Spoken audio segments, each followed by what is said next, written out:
नमस्कार। विज्ञान, प्रौद्योगिकी, आविष्कार और नवाचार से जुड़े देश के पसंदीदा कार्यक्रम ज्ञान विज्ञान में मैं राकेश अंदानी आपका स्वागत करता हूं। आज के अंक में जानेंगे नदियों के प्रवाह के लिए विकसित किए गए एक मैथमेटिकल मॉडल और भूकंप से जुड़े एक ताजा अध्ययन के बारे में। लेकिन सबसे पहले सब्सक्राइब करें हमारे चैनल न्यूज इन साइंस को, ताकि आप विज्ञान से जुड़ी किसी भी खबर से बेखबर ना रहें। आज के अंक को विस्तार से जानने से पहले आइए नजर डालते हैं इस अंक की सुर्खियों पर।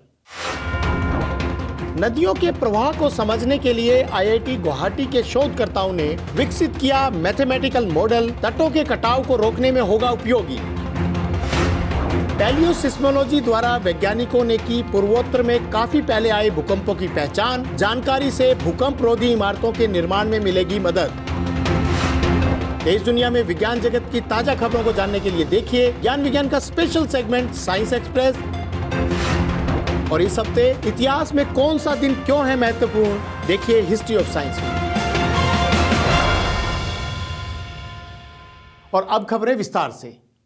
नदियां हमेशा से ही हमारे लिए लाभकारी रही है, लेकिन समय समय पर बाढ़ की स्थिति पैदा होने पर हम इससे प्रभावित भी होते रहे हैं। इसलिए नदियों के प्रवाह को समझना बेहद जरूरी है, और वो भी खास तौर पर बड़ी नदियों के प्रवाह को।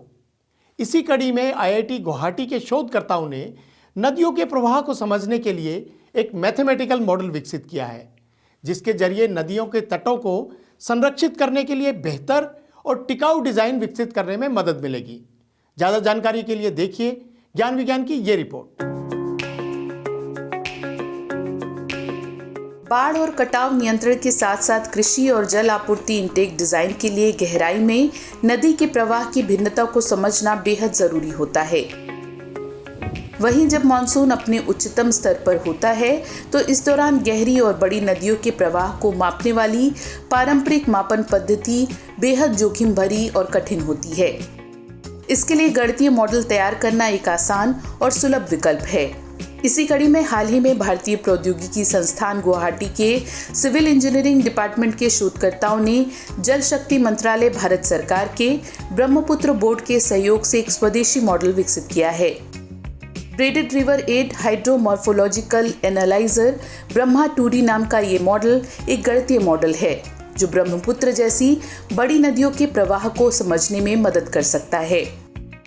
इसके जरिए फील्ड इंजीनियर्स को स्पर्स और रिवेटमेंट जैसी नदियों के तटों की रक्षा करने वाले हाइड्रोलिक संरचनाओं को डिजाइन करने की प्रमुख जानकारियां हासिल होंगी।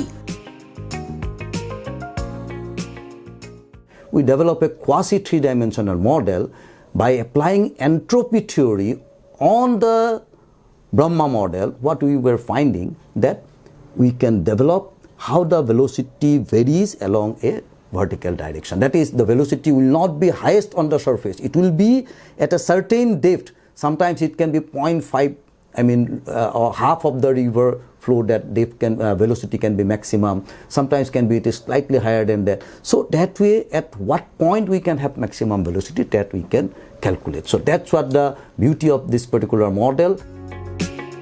ब्रह्मा 2D पानी की गति के 2 डायमेंशनल मॉडल को एंट्रोपी के माप के बारे में एक सिद्धांत के साथ एकीकृत करता है। ये शोध इस बात की भी जानकारी देता है कि नदी के किनारे स्पर और सैंडबार जैसी विशेषताएं पानी के प्रवाह को कैसे प्रभावित करती हैं। खासतौर पर इसने स्पर्स के पास डीप फिनोमेनन यानी ढलान जैसी घटनाओं का अवलोकन किया है, जहां नीचे पानी का प्रवाह बढ़ जाता है। इस गणितीय मॉडल को माजुली द्वीप के पास ब्रह्मपुत्र नदी पर सफलतापूर्वक मान्य किया गया है, जो दुनिया का दूसरा सबसे बड़ा मीठे पानी का नदी द्वीप है, और यहाँ नदी तट के कटाव का खतरा बना रहता है। इस मॉडल ने नदी के कटाव को रोकने के लिए बायो इंजीनियरिंग तरीकों को डिजाइन करने में भी मदद की है। इसे आवश्यक गहराई और प्रवाह वेग की उपलब्धता के आधार पर जलीय प्रजातियों और खासतौर पर लुप्त हो रही प्रजातियों के आवास उपयुक्तता को समझने के लिए भी लागू किया गया है। इस शोध के निष्कर्षों को ISH journal of hydraulic engineering में प्रकाशित किया गया है, और साथ ही इसकी पेपर को 2023 के ISH जल विज्ञान पुरस्कार से भी सम्मानित किया गया है।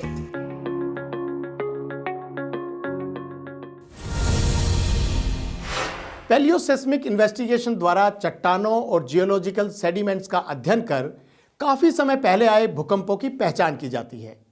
इसी कड़ी में हाल ही में इंडियन इंस्टीट्यूट ऑफ जियोमैग्नेटिज्म के वैज्ञानिकों द्वारा पूर्वोत्तर क्षेत्र में काफ़ी समय पहले आए भूकंप की पहचान की गई। इन जानकारियों के द्वारा भविष्य की इमारतों के मजबूत डिजाइन में मदद मिलेगी। कैसे, जानने के लिए देखिए ज्ञान विज्ञान की ये report.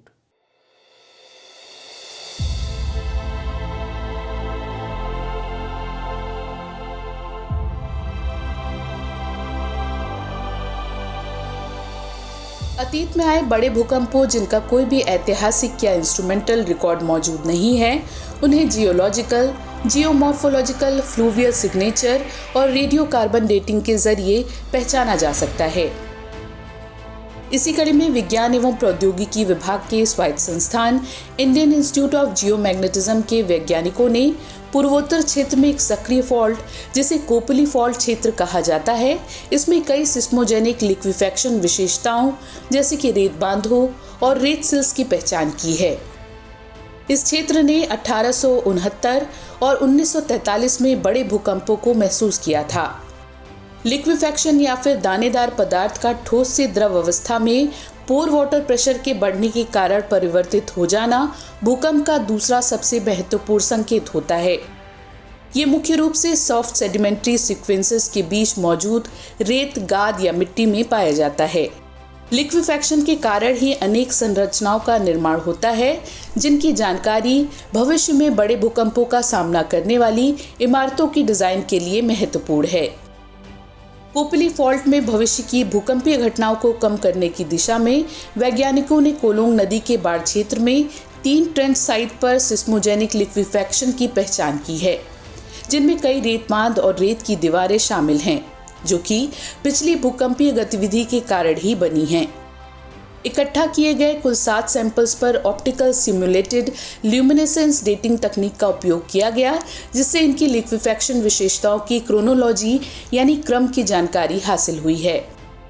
Optical stimulated luminescence dating तकनीक ने पिछले लगभग 480 वर्षों के दौरान कोपली फॉल्ट के आसपास 2 भूकंपीय लिक्विफैक्शन का संकेत दिया है।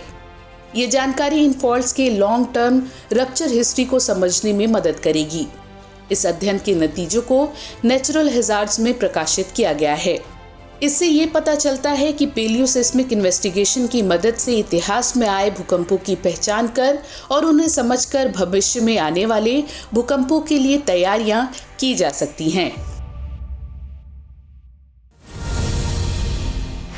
और अब नजर डालते हैं विज्ञान जगत की कुछ और ताजा गतिविधियों पर हमारे सेगमेंट साइंस एक्सप्रेस में।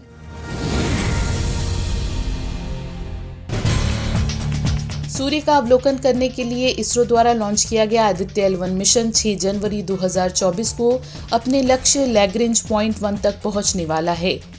ये जानकारी इसरो अध्यक्ष एस सोमनाथ द्वारा दी गई है। उनके मुताबिक स्पेसक्राफ्ट सही दिशा में जा रहा है और जल्द ही L1 यानी कि लैग्रेंज पॉइंट 1 के करीब पहुंचने वाला है। The central drug standard control organisation शिशुओं और 4 साल से कम उम्र के बच्चों के लिए इस्तेमाल होने वाली anti cold cocktail medicine combination पर प्रतिबंध लगाने की योजना बना रहा है।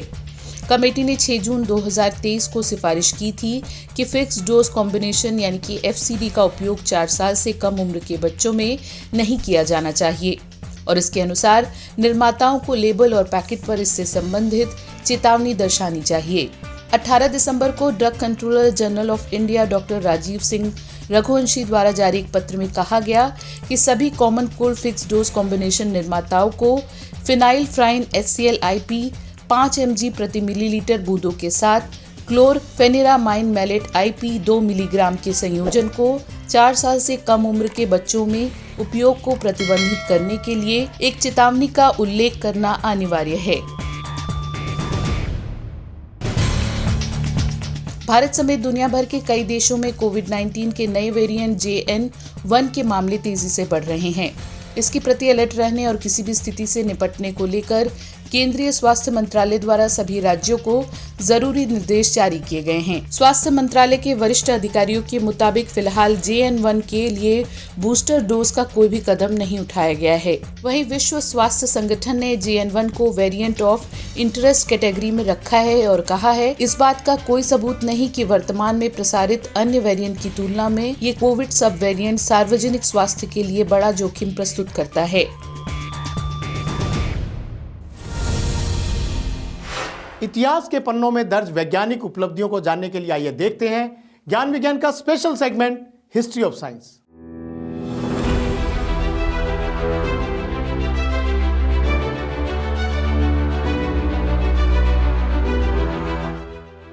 दिसंबर 1571 को जोहान्स केपलर का जन्म हुआ था। केपलर एक जर्मन खगोल शास्त्री और गणितज्ञ थे जो उस समय के ग्रहीय खगोल विज्ञान का सबसे सटीक मॉडल बनाने के लिए प्रसिद्ध थे। केपलर ने ग्रहों की वृत्ताकार कक्षा की जगह अंडाकार कक्षाएं प्रतिपादित की और ग्रहों के रेवोल्यूशन समय और उनकी सूर्य से दूरी के बीच संबंध भी स्थापित किया।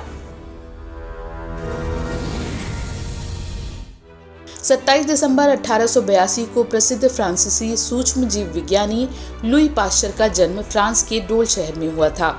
उन्होंने फर्मेंटेशन यानी किण्विकरण में बैक्टीरिया की भूमिका की खोज की, रोग के रोगाणु सिद्धांत को साबित किया और पाश्चरीकरण की प्रक्रिया का आविष्कार किया।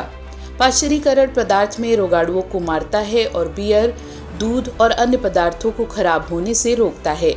लुई पाश्चर को सूक्ष्म जीव विज्ञान का संस्थापक माना जाता है।